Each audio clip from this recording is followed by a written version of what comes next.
Hi everyone, welcome back. If you've ever struggled to make green leaves look realistic with colour pencils, this tutorial is for you. Today I'm going to show you how I create realistic leaf texture, vibrant green colour and natural highlights using colour pencils. I'll be demonstrating these techniques on a bunch of basil leaves, but everything you'll learn can be applied to plants, flowers, herbs and botanical drawings. I'm using Faber-Castell Polychromos pencils on Strathmore Bristol colour pencil paper. Let's jump in! To keep the drawing manageable, I work on one leaf at a time. Rather than trying to complete the whole bunch at once, focusing on one single leaf allows me to concentrate on getting the values, colours and texture right before moving on to the next one. This approach also helps keep each leaf looking fresh and three-dimensional. Looking closely at the reference, you'll notice the delicate, pale veins running through each leaf. To preserve these bright highlights, I begin by using a sharp ivory pencil to lightly indent the paper.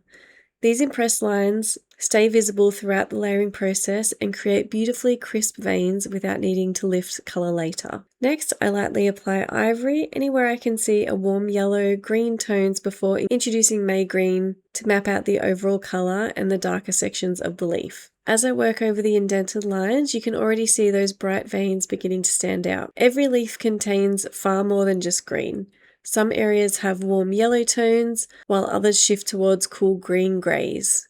To recreate these subtle colour changes, I layer earth green, chromium green opaque and coal grey one where I need it, always working with very light pressure. In the deeper shadows, I introduce just a touch of dark indigo. Using a cool dark pencil rather than a black pencil creates a much richer shadow and keeps the green looking vibrant.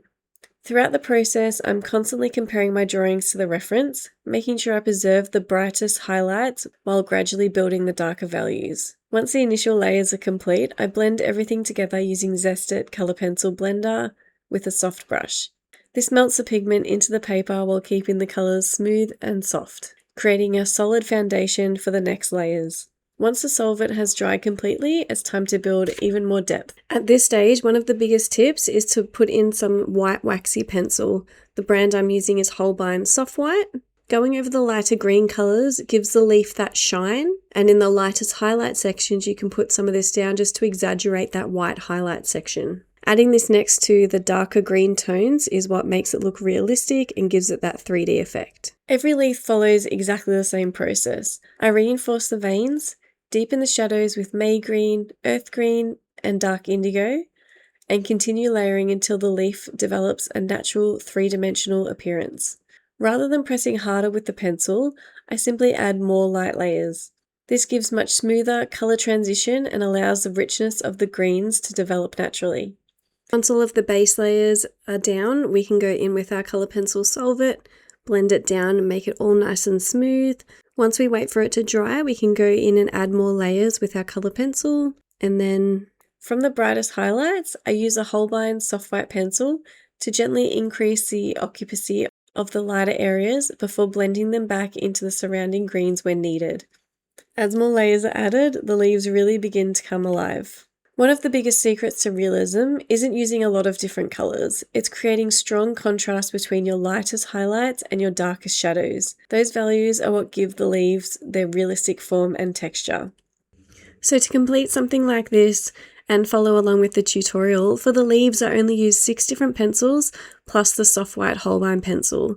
So it just goes to show that you don't need a whole 120 set of colour pencils to create something really lovely. You can just use minimal resources. It's all about the dark and the light values to make it look realistic. To finish the drawing, I added a cast shadow beneath the basil leaves, but before committing to the shadow on the page, in the tutorial we go over how I tested different shadow directions in Photoshop. It's a great way to experiment and check what looks most convincing before making permanent marks. And that is the finished drawing. Although today's demonstration uses basil leaves, these same coloured pencil techniques can be used for almost any botanical subject, from herbs and houseplants to flowers and garden foliage. If you'd like to draw this piece with me from start to finish, the full real-time tutorial is available over on Patreon, where you'll receive the reference photo, line art, material list and complete step-by-step lesson. If you enjoyed this tutorial, I really appreciate it if you gave the video a like and subscribe to the channel, and let me know in the comments what botanical subject or colour pencil technique would you like to see next. Thanks for watching, and I'll see you in the next one. Thanks guys.